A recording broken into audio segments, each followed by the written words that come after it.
Dhe në kodin e ri zgjedhor. Sipas një vrojtimi të mbështetur nga Unifem, pothuaj gjysma e shqiptarëve përqafojnë idenë e kuotës si një masë për rritjen e peshës së gruas në vendimarrje. Por a janë shqiptarët gatshëm për një prani më të madhe të grave në vendimarrje? Duke përcjellë përvojën e një prej drejtueseve më të njohura në vend, zonjës Mimi Kodheli, ky dokumentar do të synojë të gjejë një përgjigje kësaj pyetje, si dhe të vërë në dukje disa nga sfidat që ndeshin vendimarrësit shqiptare në fillim të shekullit 21. Deputetja Mimi Kodheli është një ndër figurat më të njohura dhe aktive në politikën shqiptare. Doktore në ekonomi dhe financë nga Universiteti Veronës, që prej vitit 2002 ajo ka punuar si zëvendës kryetare e Bashkisë së Tiranës dhe më 2009 është zgjedhur deputete e Kuvendit të Shqipërisë duke përfaqësuar Partinë Socialiste. Vizioni i deputetes Mimi Kodheli na ofron një panoramë të eksperiencave, sfidave dhe arritjeve të grave shqiptare që bëhen pjesë, por edhe drejtojnë brenda arenës politike. Roli grave në vendimarrje po rritet me shifra rekord, duke arritur një mesatare prej 18.4% të vendeve në asamblet kombëtare. Gjithnjë më shumë ato po i përdorin votat për të fuqizuar ndikimin e tyre. Por pse është e rëndësishme të kemi një pjesëmarrje më të madhe të grave në vendimarrje? Unë mendoj që gratë duhet të nisen nga një fillesë, e cila është nuk do të kishin bërë asgjë të mirë të gjitha gratë e botës, në qoftë që familja që ato ndërtojnë nuk është e mirë dhe e shëndetshme. Dhe hyrja në politik, për mbi të gjitha arsyet, është mirëqenia e familjes tyre dhe të gjithë familjeve që rrethojnë rrethin miqësor të tyre, që rrethojnë shoqërinë e tyre, që rrethojnë qytetin e tyre, që rrethojnë kombin e tyre. Është e rëndësishme sepse kemi të bëjmë me 50% popullsisë, është evidente, por që duhet përfaqësuar, pra. Por është e rëndësishme edhe pse gratë kanë një ndjeshmëri, një vizion tjetër për botën, që shpeshherë mungon në politikë, të dominuar nga burrat, dhe në një farë kuptimi e deformon, do të thoja unë, edhe përfaqësimin e interesave të gjithë shoqërisë. Kjo prirje botërore po ndihet edhe në Shqipëri, por roli grave në jetën publike ende frenohet nga paragjykimet dhe praktikat diskriminuese. Megjithatë, politikanët në Shqipëri janë të vetëdijshme se nuk janë të vetmet që përballojnë të tilla probleme. Unë kam pasur fatin të takoj në jetë gra pjesë e jetëve publike të vendeve përkatëse, nga ekstremi më lindor i rruzullit në ekstremin më perëndimor të tij. Dhe ju siguroj që problemet e të qenit pjesë e jetës publike, problemet e të marrurit me politik, janë pothuajse të njëjta për të gjitha gratë. Ajo që unë dua të theksoj këtu është që gratë duhet ta fitojnë vetë këtë gjë. Pra nuk duhet ta presim nga shoqëria në përgjithësi dhe aq më pak nga meshkujt. Dhe kjo është shumë e rëndësishme që çdo grua ta ndjejë dhe ta provojë dhe ta jetojë si të tillë. Të dhënat globale tregojnë se parashikimi me ligj i kuotave të pjesëmarrjes është një mjet që jep rezultate të menjëhershme në rritjen e numrit të grave dhe vajzave. Kuotat janë një normë pjesëmarrje, një masë e posaçme me karakter të përkohshëm, por mbi të gjitha janë një çështje e dhënies së mundësisë. Sigurisht që nuk do të lodhesha se falenderuari të gjithë ata nga ana e partisë cilën unë përfaqësoj, të cilët me forcë kanë kërkuar që të ketë një përfaqësi në nivelin 30%, të mbështetur kjo dhe nga institucionet ndërkombëtare, të grave në listat zgjedhore të fundit. Se sa kjo do të ndihmojë në jetën politike shqiptare, kjo është për të vërtetuar në 4 vjeçaren e ardhshëm. Fillimisht, kuotat nuk u pritën mirë në vendet ish komuniste të Ballkanit, pasi njerëzit i lidhnin me të shkuarën moniste, ku pjesëmarrja e gruas u përdor si mjet i fortë propagandistik. Por tashmë po bëhet e qartë se këto masa përbëjnë në thelb rregulla që duhen vendosur një fushë loje jo të barabartë.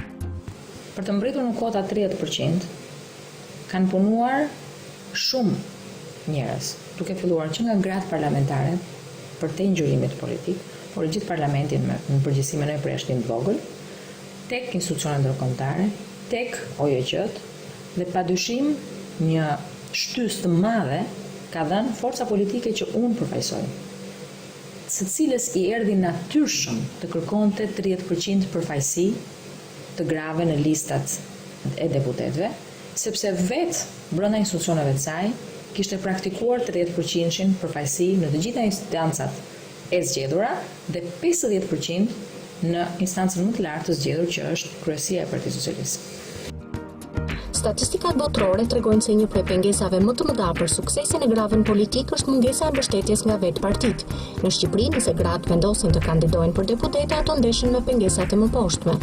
Mungesa e mbështetjes nga politikanët meshkuj, lufta brenda partisë, frika e grave për të marrë me politikë dhe mungesa e përvojës. Po, pengesë kryesore mendoj që është mendësia machoiste që dominon në Shqipëri, piramidale, jo demokratike, pra vertikale, ku jo vetëm gratë, po edhe burrat në përgjithësi janë të detyruar të respektojnë hierarkinë e dhunës e më të fortit në një farë mënyrë, pra është mungesa e demokracive të brendshme në këto parti që është pengesë edhe për gratë. Pa dyshim absolutisht që pengesat janë të natyrave nga më të ndryshmet.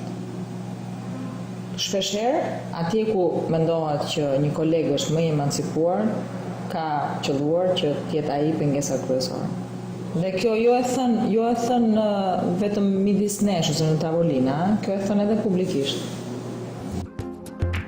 Partitë politike luajnë një rol thelbësor për ndryshimin e perceptimeve të shoqërisë. Në Shqipëri, zgjedhjet e fundit të qershorit 2009 solën numrin më të lartë të grave që morën pjesë në zgjedhje, por edhe që u zgjodhen. Kuvendi i ri ka 23 gra nga 140 deputet, pra 16.4%.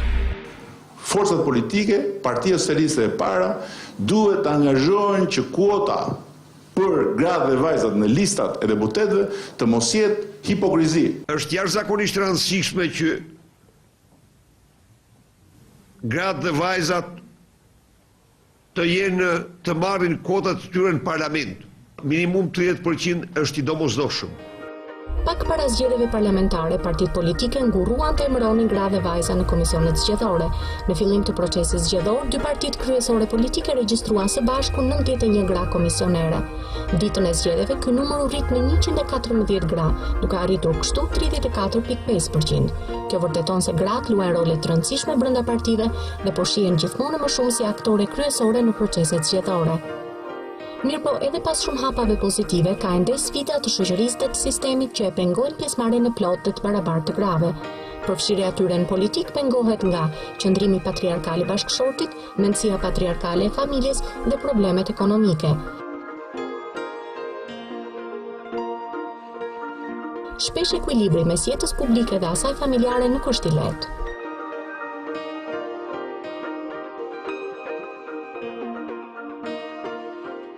Mendoj që pushimi më i madh është fjeturi. Duhet që detyrimisht truri të rikuperojë. Përndryshe nuk, unë kam një problem shumë të madh. Nuk kam miqësi me shtratin në përgjithësi. Kështu do doja të flija ndonjë orë më tepër. Shqiptarët i perceptojnë gratë si më pak të korruptuara, më të prirura për mbrojtjen e të drejtave të njerëzit, fëmijëve, të varfërve dhe kategorive në nevojë. Ka një ide shumë të përhapur se ato, ndryshe nga meshkujt, i mbajnë premtimet e tyre dhe se pjesëmarrja e tyre në politik do të afrojë hyrjen e Shqipërisë në Bashkimin Evropian.